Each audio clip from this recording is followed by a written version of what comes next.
அனைவருக்கும் வணக்கம்.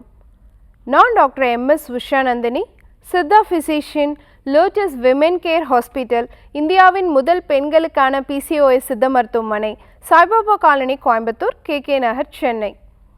இனியவை இந்த நிகழ்ச்சியில் தொடர்ந்து நம்ம பெண்கள் சார்ந்த பல ஆரோக்கிய குறிப்புகளை பார்த்துட்டு பாருங்க. அந்த வகையில் இன்னைக்கு நம்ம சொல்லக்கூடியது, நரம்பு மண்டலம் ஆரோக்கியமாக இருந்தால் மட்டும்தான் உங்கள் குடல் ஆரோக்கியம் சீராக இருக்கும். So nervous system and cut health ரெண்டுமே ஒன்றோடு ஒன்று இன்டர்லிங்க்டு. ஸோ எப்படி இந்த நரம்பு மண்டலத்தை நம்ம சரியாக வச்சுக்கிட்டு நம்ம குடல் ஆரோக்கியத்தையும் சீர்படுத்திக்கணும். ஏன்னா இன்றைக்கி நிறைய பேர்த்துக்கு அஜீரண கோளாறு, வயிற்று தொந்தரவுங்கிறது இருக்குது. கேஸ்ட்ரிக் ஃபார்மேஷன், ப்ளாட்டிங்கு, சாப்பிட்டா ஜீரணம் ஆக மாட்டேங்குது, ஏப்பமாக வருது, சாப்பிட்டோன்னே மோஷன் போகிறேன், இந்த மாதிரி நிறைய கம்ப்ளைண்ட்ஸ் நம்ம சொல்கிறோம். அதுக்காக என்ன பண்ணுறோன்னா டக்குன்னு ஒரு கேஸ்ட்ரோஎன்ட்ராலஜிஸ்ட்டை போய் பார்க்குறோம், அதுக்கான மருந்துகளை நம்ம எடுத்துக்கிறோம். ஆனால் அதுக்கு எல்லாத்துக்கும் முன்னாடி அந்த குடலை கட்டுப்படுத்தக்கூடிய உங்களுடைய நரம்பு மண்டலம் ஆரோக்கியமாக இருக்கா அப்படிங்கிறதையும் நம்ம கவனிச்சுக்கணும். குறிப்பாக இந்த நரம்பு பிரச்சனை இருக்கக்கூடிய சர்க்கரை நோயாளிகள் மாதிரி இருக்கக்கூடியவங்களுக்கு அவங்க குடல் ஆரோக்கியத்தை மேம்படுத்தணும்னு சொன்னாலே அவங்க நரம்பு மண்டலத்தை சீர்படுத்தினால் மட்டும்தான் அவங்க குடல் ஆரோக்கியம் சீராக இருக்கும். இது எப்படி நம்ம சொல்கிறோம் அப்படின்னு பார்த்தீங்கன்னா, இப்போது உதாரணத்துக்கு நம்ம வீட்டில் ஒரு பசங்க எல்லாம் பால் விளையாண்டுட்டு இருக்காங்கன்னு வச்சுக்கோங்களேன். அந்த பால் நம்ம மேலே பட வருது. உடனே நம்ம பிரெயினில் பாதாம் பருப்பு மாதிரி ஒரு அமைப்பு இருக்குது, அதுக்கு பேர் அமிக்டலா அப்படின்னு பேர். அது என்ன பண்ணுன்னா அட்ரினலின் அப்படிங்கிற ஒரு சுரபை உருவாக்கும். அந்த மாதிரி சுரபை உருவாக்கி நம்ம பிரெயினில் இருந்து ஹெச்பிஏ ஆக்சிஸ் அப்படின்னு சொல்லக்கூடிய ஹைப்போதலமிக் பிட்யூட்டரி அட்ரினல் ஆக்சிஸை ஆக்டிவேட் பண்ணிடும். அதை ஆக்டிவேட் பண்ண உடனே நம்ம உடலில் பல மாற்றங்கள் நடக்கும். என்னென்னலாம் மாற்றங்கள் நடக்கும்? இருதய துடிப்பு வேகமாக இருக்கும், நுரையீரலேருந்து மேல் சுவாசம் வாங்கும், ஜீரணத்தன்மை குறைய ஆரம்பிக்கும், உடலில் மற்ற தசை பகுதிகளுக்கும் நரம்பு பகுதிகளுக்கும் போகக்கூடிய இரத்த ஓட்டம் வேகமாக மாறும். உடனே நம்ம அந்த பாலை ஒன்று தடுப்போம், இல்லை அந்த இடத்த விட்டு நகர்ந்துருவோம். இதுக்கு பேர் ஃபைட் ஆர் ஃப்ளைட் மெக்கானிசம் அப்படின்னு சொல்கிறோம். இது யாருக்கு சரியாக இருக்கும்னா, நான் சொல்கிற அந்த நரம்பு மண்டலம் சீராக இருக்கிறவங்களுக்கு தான் அது நடக்கும். இது எல்லாமே ஒரு ஃப்ராக்ஷன் ஆஃப் செகண்டில் நமக்கு நடந்து முடிக்கணும். அந்த மாதிரி நரம்பு மண்டலம் சீராக இருந்தால் தான் நடக்கும்.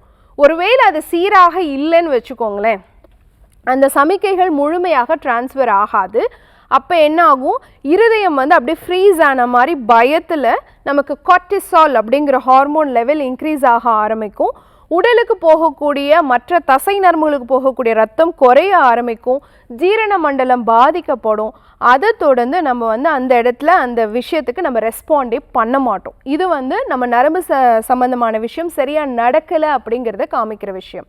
ஸோ அப்போ எந்த அளவுக்கு நம்மளுடைய நரம்பு மண்டலம் நம்ம உடல் உள்ளுறுப்புகளை கண்ட்ரோல் பண்ணுது அப்படிங்கிறத நம்ம தெரிஞ்சுக்கணும். அப்போ நம்ம சாப்பிட்றோம், அந்த சாப்பிட்ட உணவு முழுமையாக உறிஞ்சப்பட்டு அது ரத்தத்தில் போய் சேர்ந்து அது நமக்கு சக்தியாக மாறணும், நமக்கு தேவையான நொதிகள் சுரக்கணும், நமக்கு ப்ராப்பராக ஹார்மோனல் செக்ரேஷன் உருவாகணும், நம்ம நரம்பு கடத்திகள் நியூரோ டிரான்ஸ்மிட்டர்ஸ் ஒழுங்காக வேலை பார்க்கணும். ஸோ நம்ம ஹார்மோன்ஸ், நம்மளுடைய என்சைம்ஸ், நம்மளுடைய நியூரோ டிரான்ஸ்மிட்டர்ஸ் மூணும் ஒழுங்காக கைகோர்த்து வேலை பார்க்கணும் அப்படின்னு சொன்னாலே நம்ம நரம்பு மண்டலம் ஆரோக்கியமாக இருக்கணும் அப்படிங்கிறத நம்ம தெரிஞ்சுக்கணும். இப்போ இது எல்லா நோய்களுக்குமே காமனான ஒரு விஷயம்.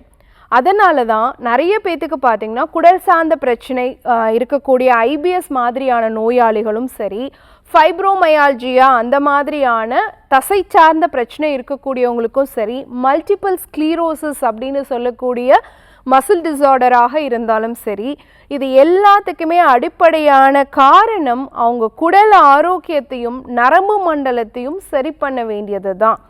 ஸோ அப்போ நம்மளுக்கு பல நோய்களுக்கு இந்த நரம்பு மண்டலத்தை வலுப்படுத்தி குடல் ஆரோக்கியத்தை பாதுகாக்க வேண்டியது முக்கியம் அப்படிங்கிறத பற்றி நம்ம தெரிஞ்சுக்கணும்.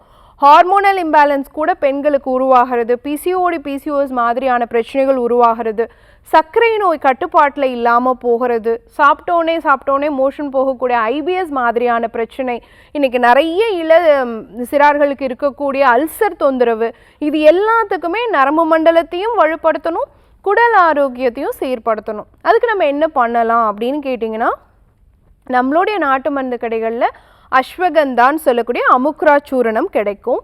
அந்த சூரணம் சாப்பிட்றதுக்கு முன்னாடி ஒரு 1/2 ஸ்பூன் அளவு எடுத்து வெந்நீரில் மிக்ஸ் பண்ணி எடுத்துக்கலாம். கூடவே சோம்பு ஒரு 1/2 ஸ்பூன் போட்டு தண்ணியில் போட்டு கொதிக்க வச்சு ஒரு டீ மாதிரி உணவுக்கு முன் எடுத்துக்கணும். இது ரெண்டையுமே உணவுக்கு முன் ஃபாலோ பண்ணும். அமுக்ரா சூரணம் சாப்பிட்டு ஒரு 10 நிமிஷம் கழித்து இந்த சோம்பு டீ மாதிரி எடுத்துட்டு அதுலேருந்து 10 மினிட்ஸ் கழித்து நம்ம நைட் டின்னர் எடுத்துக்கலாம். அந்த மாதிரி எடுத்துட்டு அதுக்கப்புறம் திரிபலா சூரணம் ஒரு 1/2 ஸ்பூன் அளவு எடுத்து அதை சுடுதண்ணியில் மிக்ஸ் பண்ணி சாப்பிட்ணும். இதை ரெண்டையும் கரெக்டாக நம்ம தொடர்ச்சியாக ஃபாலோ பண்ணோம் அப்படின்னு சொன்னால், ஒன்று உங்களுடைய நரம்பு மண்டலமும் வலுவாகும், ரெண்டாவது உங்கள் குடல் ஆரோக்கியமும் சீர்படும். ஸோ குடல் ஆரோக்கியத்திற்கு நரம்பு மண்டலம் எவ்வளவு முக்கியம் அப்படிங்கிறத பற்றி நீங்கள் இன்றைக்கி தெரிஞ்சிட்ருப்பீங்க. பயன்படுத்தி பாருங்கள். இதே மாதிரி இன்னொரு ஆரோக்கிய குறிப்போடு நான் உங்களை சந்திக்கிறேன். இயற்கையோடு இணைவோம், ஆரோக்கியமாக இருப்போம், ஆனந்தமாக வாழ்வோம். நன்றி, வணக்கம்.